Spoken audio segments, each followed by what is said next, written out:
হ্যাঁ হ্যাঁ হ্যাঁ, তো পূর্বাঞ্চলে থাকতে পাই এসে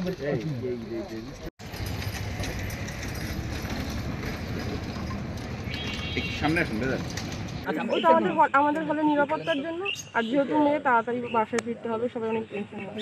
আর নিরাপত্তা জনিত সমস্যা ছিল, সেই কারণে আমরা হল দেখতে সব মিলিয়ে শঙ্কিত। আমি নিরাপত্তার মধ্যে এখানে এখন এইভাবে থাকাটা সেই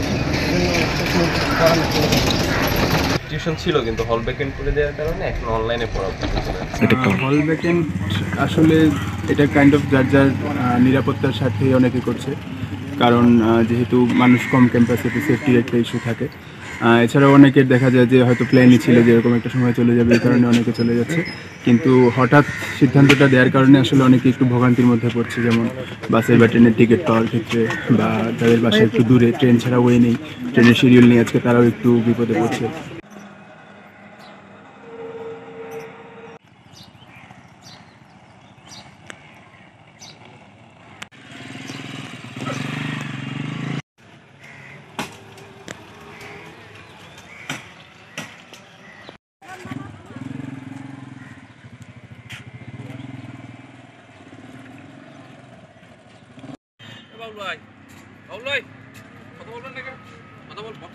মূল প্রেক্ষাপট হচ্ছে আমাদের যে ডিসিশনটা আসছে যে আমরা হচ্ছে ততক্ষণ ক্যাম্পাসে ব্যাক করব না যতক্ষণ পর্যন্ত আমাদের ভিসি মানে আমাদের মূল যে 6টা দাবি, সেই 6টা দাবি পূরণ হবে।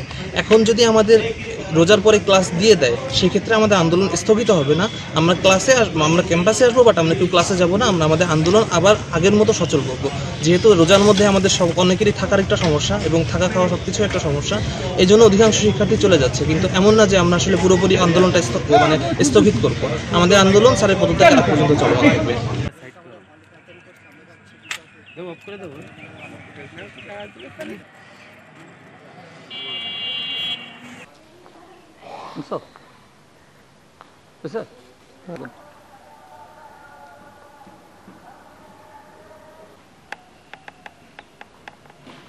তাহলে টোটাল 3000 থেকে 3500 আবাসিক ছাত্র আছে।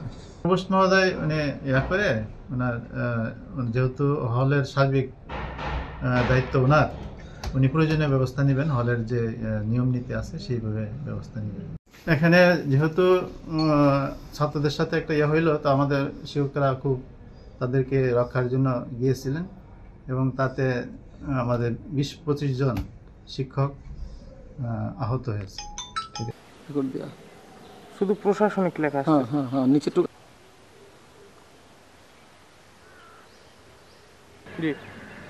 দেখো,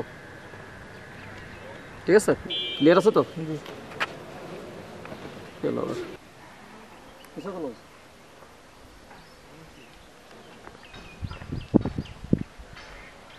যাও